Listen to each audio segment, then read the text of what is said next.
Bismillahirrahmanirrahim. 10 uzur boleh bagi laki-laki sholat fardu atau sholat wajib yang 5 waktu di rumah. Apa saja itu? Yang pertama adalah sakit.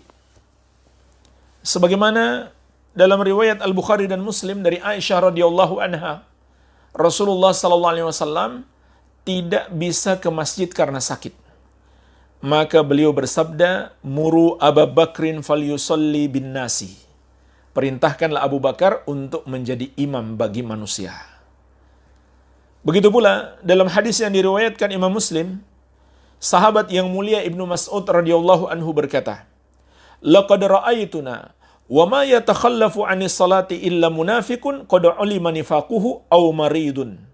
Sungguh kami dahulu, yaitu Nabi dan para sahabat, memandang bahwa tidaklah seseorang itu meninggalkan sholat berjamaah kecuali dia seorang munafik yang jelas kemunafikannya, atau maridun, orang yang sakit. In kanal maridu la yamshi baina rajulaini hatta ya'tiya sholata. Meskipun ada orang sakit di masa para sahabat, dia minta dibopong untuk dibawa ke masjid sehingga dia bisa sholat berjamaah. Karena saking rindunya mereka untuk menghadiri sholat berjamaah. Jadi ini adalah dalil bolehnya orang sakit sholat di rumah. Baik, ini yang pertama. Uzur yang pertama. Yang kedua, hujan dan hawa dingin. Hujan dan hawa dingin. Berdasarkan hadis Ibnu Umar radhiyallahu taala anhuma yang diriwayatkan Al-Bukhari dan Muslim.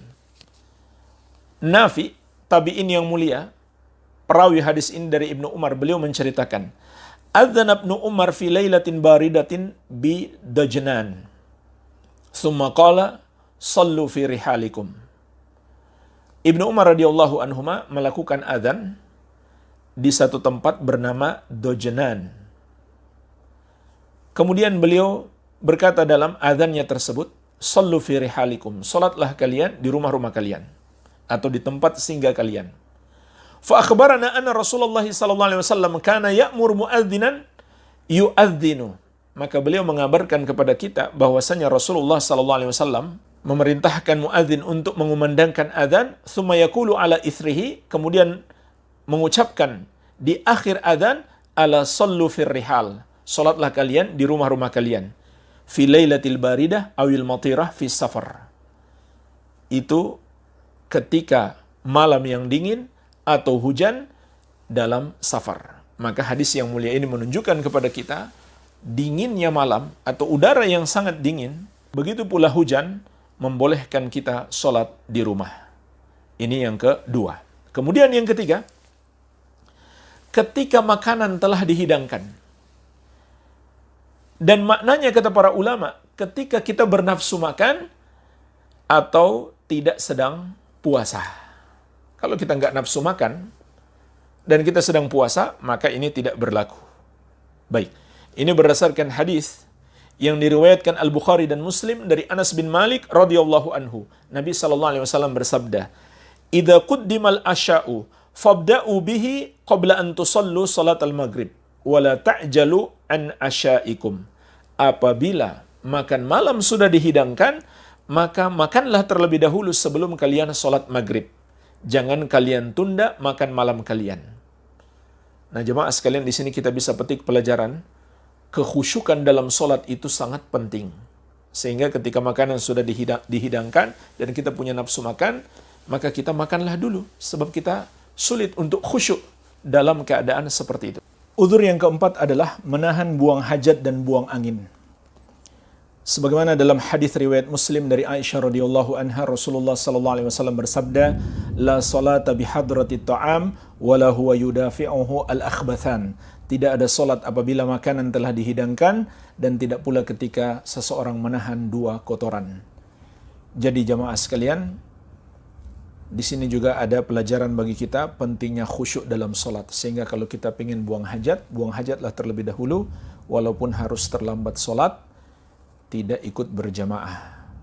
Uzur yang kelima, orang yang makan bawang atau daun bawang, atau semua makanan yang menimbulkan bau yang tidak enak. Janganlah dia pergi sholat berjamaah sampai dia hilangkan bau makanan tersebut. Sebagaimana hadis Jabir bin Abdullah radhiyallahu taala anhuma yang diriwayatkan Al-Bukhari dan Muslim. Rasulullah sallallahu alaihi wasallam bersabda, "Man akala al-basala wath-thuma wal-kurratha fala yaqrabanna masjidana fa innal malaikata tata'adza mimma yata'adza minhu banu Adam." Barang siapa memakan bawang merah, bawang putih, dan daun bawang, maka janganlah dia mendekati masjid kami, karena sesungguhnya malaikat terganggu, sebagaimana anak Adam juga terganggu. Dan ini dikiaskan pada semua yang berbau. Dan rokok itu termasuk sangat bau. Begitu pula bau badan dan yang semisalnya.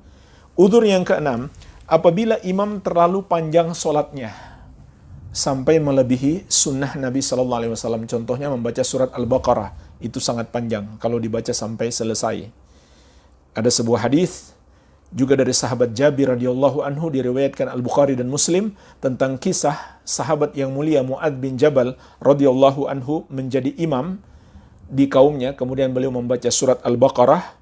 Fatajawwaza rajulun fasalla salatan khafifah. Lalu ada seseorang yang memisahkan diri, lalu dia solat sendiri dengan solat yang ringan. Maka hal itu dilaporkan kepada Rasulullah SAW, dan Nabi SAW tidak menyalahkan orang tersebut. Beliau menyalahkan sahabat Mu'adz karena membaca terlalu panjang, sehingga ini udzur untuk meninggalkan solat berjamaah bersama imam seperti itu. Udzur yang ketujuh adalah semua yang memberatkan. Kata Al-Imam An-Nawawi Asy-Syafi'i rahimahullah, anna babal a'dzar fi tarkil jum'ati wal jamaah laisa makhsusan. Bahwasannya bab tentang udzur-udzur yang membolehkan kita meninggalkan sholat Jumat dan jamaah itu tidak khusus yang disebutkan dalam dalil. Bal kullu ma lahiqa bihi masyaqqatun syadidatun fahuwa udhrun. Bahkan mencakup semua yang padanya ada beban berat, maka itu adalah udzur. Ya, contohnya apa? Rumah seseorang yang sangat jauh, sangat berat dia ke masjid, maka itu juga udzur. Ya. Apa saja yang memberatkan seseorang untuk pergi ke masjid, maka itu adalah udzur. Contoh lain, meskipun hujan sudah berhenti, tapi jalannya berlumpur, jalannya becek, berat dia ke masjid, maka boleh dia sholat di rumah. Yang kedelapan, semua yang membahayakan diri. Karena apabila yang memberatkan itu bisa menjadi udzur, maka membahayakan lebih pantas untuk menjadi udzur. Contohnya apa? Bisa tertular penyakit, atau jalan yang berbahaya, atau ada hewan buas, maka ini membahayakan diri sehingga itu menjadi udzur untuk tidak sholat berjamaah. Yang kesembilan, semua yang membahayakan orang lain. Contohnya, kita bisa menularkan penyakit ke orang lain, atau dokter dan perawat yang sedang merawat pasien. Kalau mereka tinggal, maka pasien akan sakit tambah parah, atau sedang operasi nggak mungkin ditinggal, maka itu jelas adalah udzur. Atau polisi menjaga keamanan, penjaga lalu lintas, atau menjaga alat-alat komunikasi kaum muslimin di satu negeri, maka mereka semuanya memiliki udzur, karena kalau mereka tinggalkan akan membahayakan orang lain. Baik. Kemudian yang ke-10, semua yang mengkhawatirkan.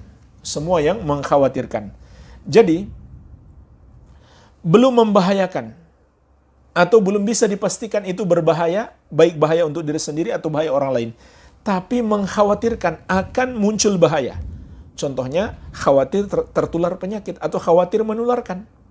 Jadi kita belum pasti yang datang ke masjid ini ada penderita penyakit corona misalkan, atau kita terkena virus corona atau tidak. Kita baru khawatir, maka kita boleh untuk tidak sholat di masjid.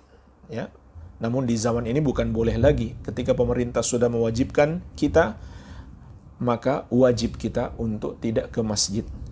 Karena demi memutus rantai penyebaran penyakit virus corona. Namun dalam kondisi kita baru sekedar khawatir, dan pemerintah juga tidak mengharuskan kita tinggal di rumah, itu sudah merupakan udzur kita tidak ke masjid.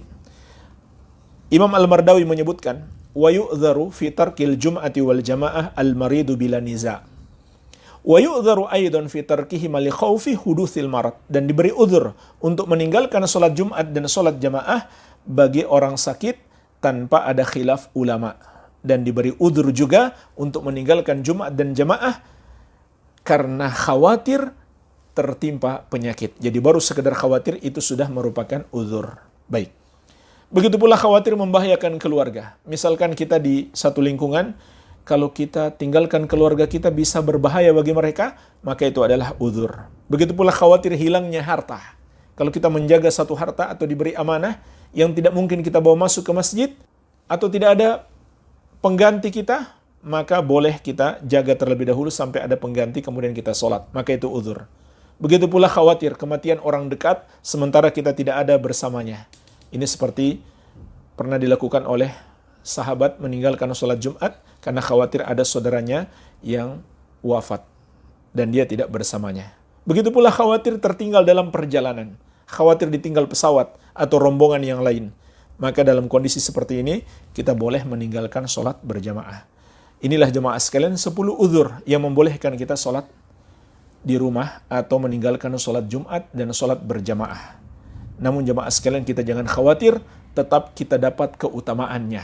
Karena Rasulullah SAW bersabda, "Idza maridal abdu aw safara, kutiba lahu mithlu ma kana ya'mal muqiman sahihan." Apabila seorang hamba sakit atau melakukan safar, maka tetap ditulis baginya yang biasa dia amalkan ketika dalam keadaan mukim lagi sehat. Jadi kalau kita terhalang melakukan satu amalan yang sudah biasa kita kerjakan, dan kita punya udzur syar'i sehingga tidak bisa melakukannya, maka kita tetap dapat pahalanya secara sempurna, maka tidak perlu khawatir.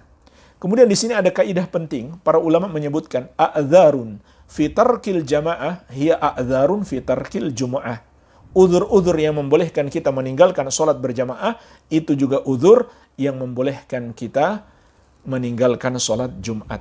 Namun maknanya di sini sholat Jumat diganti dengan sholat zuhur. Termasuk di hari-hari yang kita hadapi saat ini, di tengah wabah virus corona, kita bisa membahayakan diri dan membahayakan orang lain, sehingga kita punya udzur untuk tidak sholat berjamaah.